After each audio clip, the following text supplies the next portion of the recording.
The following program is a co-production with EWTN and the Tim and Steph Bush School of Business and Economics of the Catholic University of America.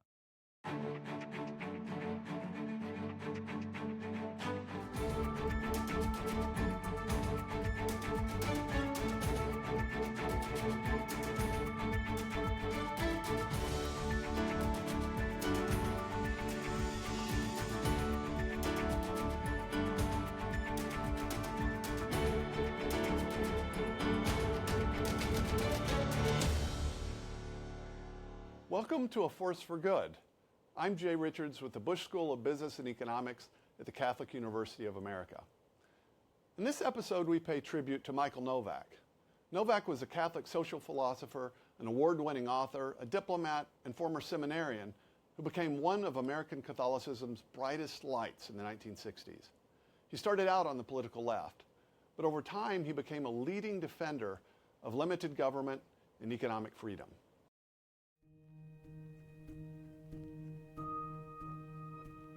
He always treated people with love, always inquiring and thoughtful. What a loving soul. He spent his life trying to educate and always open to teach and learn, and then continue to teaching until the end of his life. He was at the intersection of philosophy and economics and business and political science and anthropology, and he stood in the middle at the cross-section of all of these things. That's where innovation and insight happens. Michael Novak was born on September 9th, 1933. He was the grandson of Slovakian immigrants who settled in the blue-collar area of Johnstown, Pennsylvania. They came to the United States to escape the oppression of the Hungarians at that time in Slovakia. It was very imprinted on my parents that life they had led there and what they needed to escape from the oppression of a government. And so my parents then impressed that very much on Michael, their first child. There's no doubt that his working class background, growing up in Johnstown, Pennsylvania, was part of what allowed him to communicate on so many levels with so many different people. He was somebody who was shaped by the town he grew up in, experience of Pennsylvania coal, town and steel. He thought you should be formed by where you lived and where you grew up and what your town was like. Michael was the oldest of 5 children. At an early age, he thought he felt a calling to the priesthood. He was very serious and intense, and my father apparently did not feel he was right to be a priest, but was willing to give him that opportunity to go off. Picked himself up and took himself away from Johnstown and enrolled in the high school seminary at Notre Dame. 13, 14 years old, took the train across the country out on his own. He was just months short of being ordained, fully ordained as a priest. 13 years he spent in the seminary. And I see the seeds of his discipline, his concentration, his self-sacrificing. The months leading up to Novak's departure from seminary were a time of great inner turmoil and suffering. He had to decide whether to become a priest or a writer. He finally determined that he was meant to be a writer. He left for home and then took a train to New York City. He had $100 in his pocket from his father and wore the first brown, rather than black, suit he'd worn in a dozen years. It wasn't long before he realized it was hard to survive in New York as a young writer, so he decided to go to graduate school. He applied to Harvard and was accepted as a student in philosophy. He had had Christopher Dawson as his teacher at Harvard, who is still considered one of the greatest Catholic historians of the 20th century, and also Jacques Maritain, who was the total inspiration and writer of the whole Declaration of Human Rights at the UN. Those two pillars sort of form the context of Michael's life, of the need for the Catholic faith to be instrumental in our cultural development. In March 1962, on a blind date in Harvard Square, he met Karen Laub, who would become his wife. He later said, "I saw that she was the woman I had been waiting and praying for." Michael's love for Karen was palpable. He was fascinated with her and with his love of her. I mean, he adored her. They were a great partnership, not just a good marriage. He ran a lot of his ideas off of her. She definitely was his intellectual equal. Karen, like Michael, was a human being of many parts. She was an artist. Obviously, part of their romance was Michael seeing and understanding and appreciating that depth of hers. A few months after their wedding, the young couple had the opportunity to go to Rome to observe the second session of the Second Vatican Council. Michael began writing for journals around the world about the day-to-day news of this dramatic event, where some 2,600 bishops from every part of the world had come to sit on bleachers inside St. Peter's Cathedral. When they returned from Rome, Michael and Karen received the tragic news that Michael's brother, Richard, while on missionary work in East Pakistan, had been murdered during a Hindu-Muslim riot. He was just devastated. Something he never recovered from to the day he died. Never recovered from the loss of Richard. After receiving his master's degree in history and philosophy from Harvard, Novak accepted a teaching position at Stanford. His years there were some of the happiest in his life. His first child, Richard, was born shortly after he and Karen arrived. Their daughter Tanya was born almost 2 years later, and Yana was soon to follow. I think personally, though, I think he would have told you that seeing his kids grow up to be successful, having grandkids, that gave him a huge amount of pleasure and joy. The political turmoil of the 60s was on full display on Stanford's campus. Novak himself drifted toward radicalism and on-again, off-again opposition to the Vietnam War. In the late 60s and 70s, Novak wrote several books and held various teaching positions. In 1977, the American Enterprise Institute, a leading think tank in Washington, D.C., invited Novak to join its team of scholars. Novak had already begun a slow shift to the right. In the 1980 presidential election, he broke with his lifelong political party to support Ronald Reagan over Jimmy Carter. He felt he never changed, that the parties are what switched around him, so that his principles and core beliefs stayed static the whole time. It's just how the party's lean changed. 11 days after Reagan's inauguration, Novak found himself in Geneva as the U.S. ambassador to the Human Rights Commission to the UN. He successfully guided the Charter of Human Rights, which was passed by the United Nations. When he got that through, the Soviet ambassador came and he said, he put his hand into my chest. He said, "You have just started World War III. It was that monumental, that Charter of Human Rights, and the people over there were so grateful. But his effect in history, in that particular thing, was he was the ambassador to the Human Rights Conference, was stupendous. And the passage of that human rights document that he got through was the delegitimation of communist rule in those countries. In 1982, he published The Spirit of Democratic Capitalism. The book was the fruit of his own dawning realization that many of the schemes of the left simply didn't do what they had promised. I think Michael was an absolute genius in writing The Spirit of Democratic Capitalism because he was the first to present a moral defense. And so I think that it's important to point out the critical importance of that book. In 1992, Novak was one of the visionaries who founded the Tertio Millennio Seminar.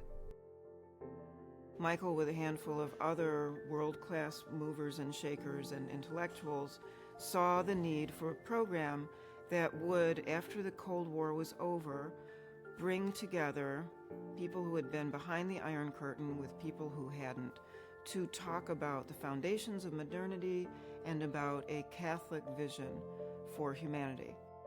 John Paul II, who knew about this and was supportive and enthusiastic, made it very clear that he thought Krakow was the better choice. So we went there beginning in 1994, and we've been there ever since. In Rome, they have an expression which is, he has access to the apartment, which then meant the papal apartment, which is where the Pope resided. They became friends. The Pope had, I think, great respect, great admiration for him. And I think Michael and his thinking and his writings had a profound effect on John Paul II. Pope John Paul II died in April 2005. Millions of people traveled to Rome to say goodbye. President Bush invited me to go to his funeral with him. He invited his father, and he invited Michael Novak. And we got on Air Force One and flew to Rome together for the Pope's funeral and spent 3 days together really around that funeral. Of all the honors and awards and accolades that he received, I think the one he cherished most was the fact that John Paul II called him his friend.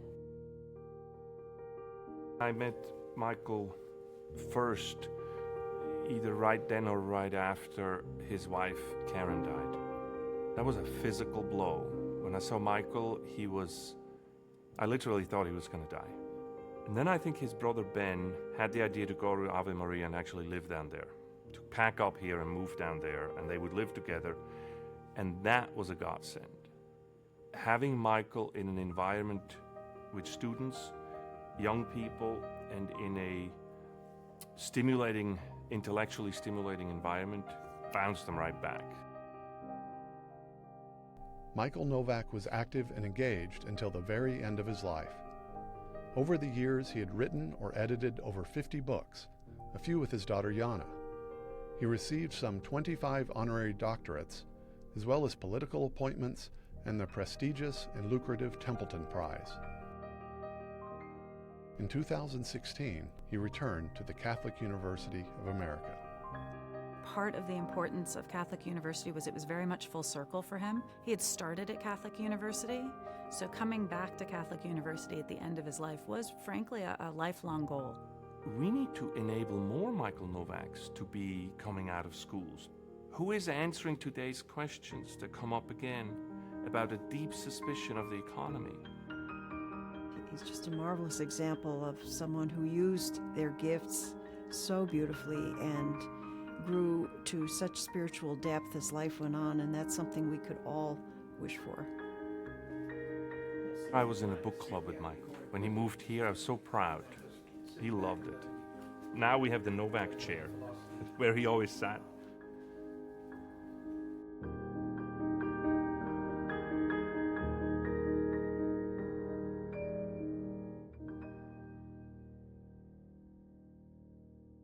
Wow, that was powerful stuff, especially for those of us that were friends and colleagues of Michael Novak. I'm joined here in the studio now by two other colleagues at the Bush School of Business and Economics at Catholic University, Catherine Pekalik and Andreas Widmer. It's great to be with both of you. Thanks for joining me. Thank you. Well, Catherine, you were with Michael at Ave Maria. You worked and lived with him and then did here at the end. But tell me a little bit about what that was like, because it's a smaller community. You're all within a block of each other. Yes. Thank you. Michael lived just across the street, and when he moved in, he was, I think this is the way to think about it. He was unknown to most of the students and most of the neighbors, and over time he kind of developed beautiful relationships with everyone, including the children on the street. This is a man of great stature, with great accomplishments, with this huge life history, who occasionally went by ambassador, but not often. And we used to have to kind of help our students understand what kind of a life he had, because he came in so unassumingly to reach out to his students, and then he had no heirs. Well, Ave was a blessing for him. I mean, we mentioned that in the news magazine segment, but Andreas, you've talked about that. I was with Michael right after Karen died, and he was giving his books away and was retiring from the American Enterprise Institute. It felt like it was over. That was sort of his posture, but there was something about that move to Ave Maria that changed it. His contact, both intellectually and physically with the students to be, I mean, if you see him in a classroom, he would just blossom. And not just in the classroom, no, I mean, when I visited him and you in Ave, we would go to the pub. And there was nobody in that town who didn't know him by then. You know, this is 1 or 2 years, 3 years into it. And all the students would walk up to him. Well, you know, he was a blessing to us here at the end in the last couple of years. But in many ways, obviously, at Ave, he was blessed by being with students, which was a different experience for him. He was at a think tank for many years. I was a think tank creature myself, and it's great because you don't have to grade papers. That's the greatest thing about think tank. But you're not interacting with the same set of students that you normally would otherwise. And so I think he really sort of drew his energy from that, and I think kept him here with us for a few more years. I think also the freshness of making his case once more with them is something that invigorated him. He was invigorated in making his case in the first time, and then with these students he had a chance to make this case all over again, which I think was something he enjoyed. Yes. Thanks, guys. According to Novak, a vibrant society will have a free economy, a virtuous culture, and an accountable government. In one of his best known and most important books, he set out to describe and defend what he called the spirit of democratic capitalism. Let's take a look.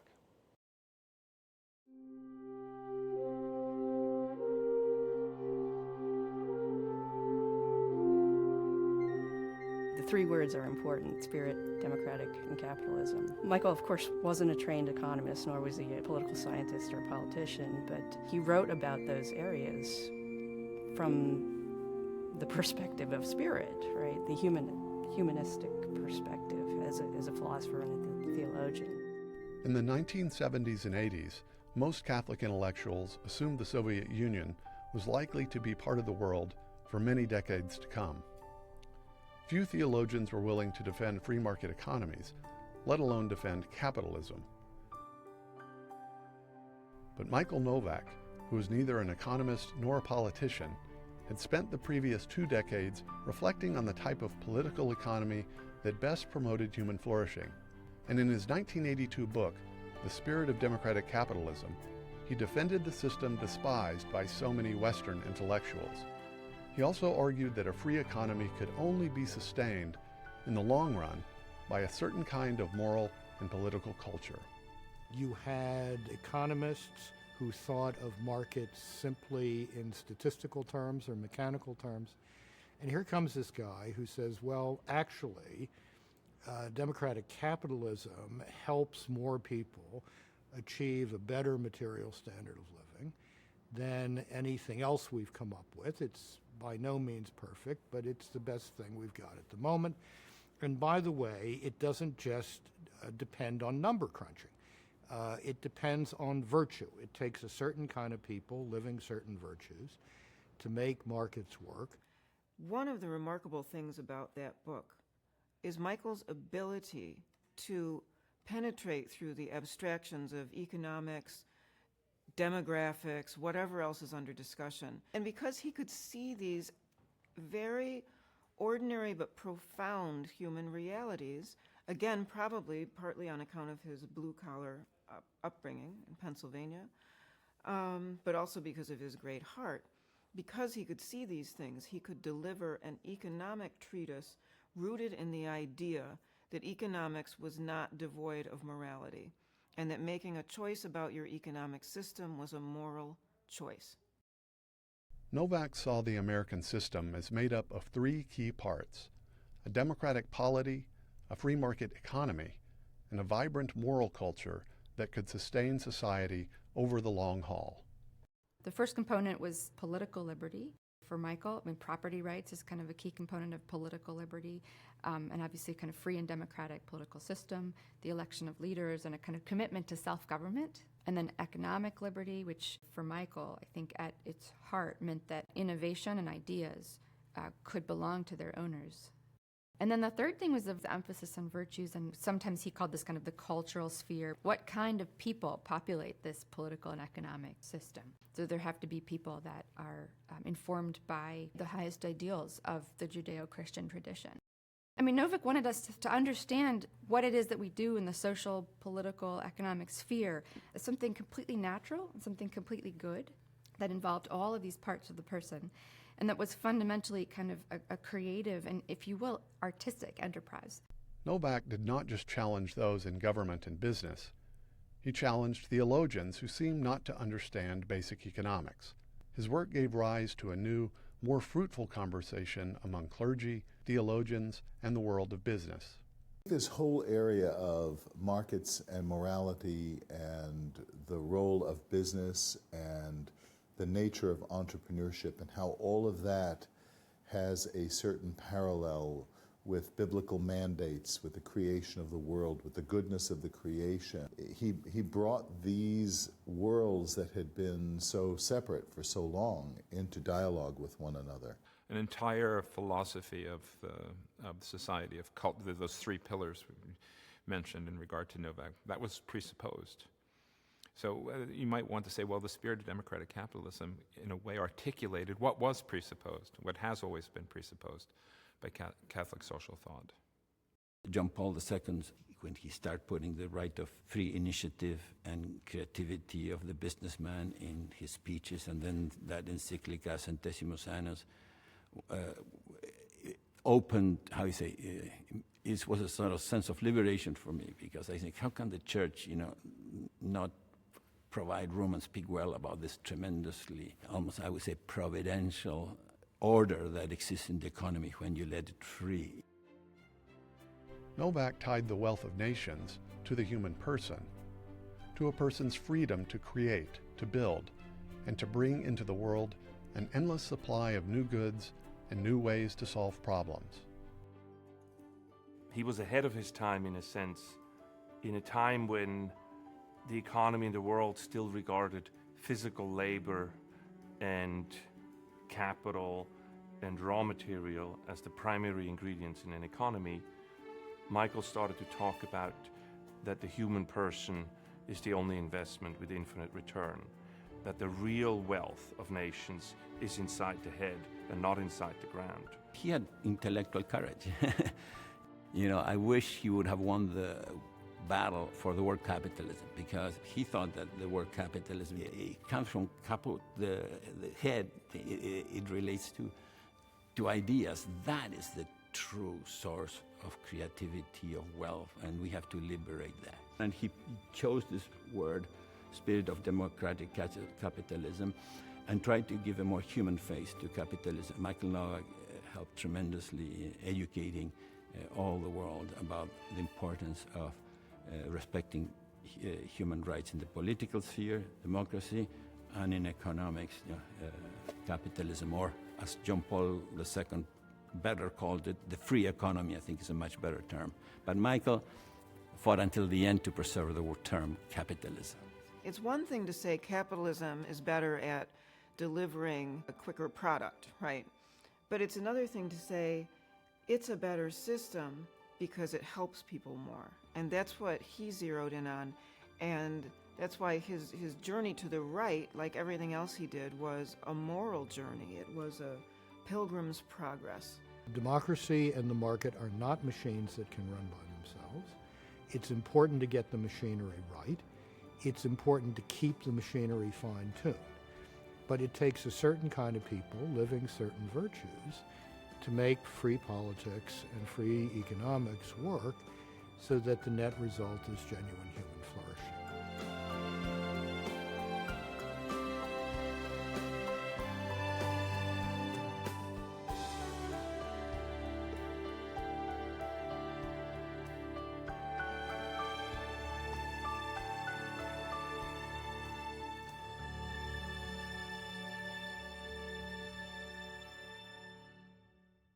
Well, so you get a sense of hearing this story about the spirit of democratic capitalism that Novak did something quite bold at the time. I mean, in the early 1980s, especially for himself. He had been very much a man over on the left, and then he's defending democratic capitalism at a time when most people, most intellectuals thought, look, let's learn to live with this. But do you think that is there something current about this debate? Andreas, what do you think? I mean, is this something that's still relevant in 2017? It has become relevant again. Novak had this ability to actually see peace and prosperity sort of create this environment of let's just all get along and let's not contradict each other. And there's no competition of ideas anymore. Yeah. But then we become complacent. Novak actually was not afraid to bring up the argument. Because when we become complacent, things go into a direction of let's not have any arguments, and bad ideas gain a foothold because they're not being challenged. And they become because they're mostly emotionally based, they become predominant, and they have to be taken on then. And Novak did that. I think after the fall of communism, we are in this cuddly age again, where this is needed again to be, to take on these emotional arguments for let's just not fight and everybody's the same and let's give everybody the same thing. Well, Catherine, I mean, you're an economist. Why is it that these arguments have to be made again and again? I mean, you're now teaching young millennials in the classroom in Generation Y, and I mean, why is this still so hard to make the case for economic freedom? What's happening? Yeah, I think part of it is because the intellectual apparatus for understanding the growth and prosperity that can take place is a little bit difficult. It's not something that's perfectly self-evident. I mean, it's the kind of thing that when you step back far enough, I mean, this is kind of like the hockey stick arguments in the climate science. Yeah. I mean, there's sort of, if you step back far enough, I mean, economic growth looks like a hockey stick, right? And you say, well, this is quite evident that look at all of this growth. But like other things that are true, it's much more difficult to understand and make the case for kind of a full picture of reality. Heresies, if you will, all versions of heresies are easier. They're easier to understand. Like we're all equal, or we should all be equal. I mean, it's a kind of heresy. I mean, we're not even, in some sense, equal before God. I mean, there's all kinds of. So the pictures in reality are difficult. So, as an economist, why is it difficult to make the case for economic freedom? I think because there's a lot of easy heresies mixed in. There are. And then there's of course passions and human jealousy and greed and. Right. Yeah. Well, I mean, what frustrates me is that, of course, I've been talking about this stuff for a long time, and very often it's not when you're arguing with critics of economic freedom, you're not arguing with someone who's well-schooled in Michael Novak's very nuanced thinking. They're citing Ayn Rand and people that, none of us are interested in defending. I mean, what do you think we could do, Catherine, to get Novak's rich and nuanced treatment of these things, at least let's let that be the threshold for which then we can have kind of rational disagreements. Yeah, I think part of Novak's genius was saying things that were true and had been said in different ways by various thinkers and in a fresh way that was timely and important. And so I'm not sure that the challenge is so much kind of getting Novak's ideas out, but trying to copy Novak, trying to continue to search for the ways in which a certain message can get through to these ears, to this culture, to these people, right? Right. A lot of people are afraid to take on the task of re-saying things that are true because they think, well, we're looking for originality. Yeah, right? It's been done. It's been done. It's already been said. But Novak's genius is that it's not that no one had said any of these things, but no one had said them in that way, and there was a huge space for that. And so I think even Novak wouldn't have said, please keep saying what I said, but he pushed all of us who were students of his to find our own kind of voice or way of connecting with groups of people and ways of, at least that's what I take away is the idea that my work will not be judged by its originality as much as by how much I manage to communicate real ideas, real truths to other people. And that's something he just kept working at it. I mean, he had earlier books that addressed many of these various things, and then finally kind of, bam, he figures out how to put it all together, and this gets out. And so he kept trying. He kept working at it. So it's really our job then to figure out how to translate Novak ourselves for 2017. Yeah, I think so. And thank you for joining us on this special episode of A Force for Good. Next week, we'll continue exploring Michael Novak's ideas on liberation theology and the American founding. This is Jay Richards from the Bush School of Business and Economics at the Catholic University of America. See you next time.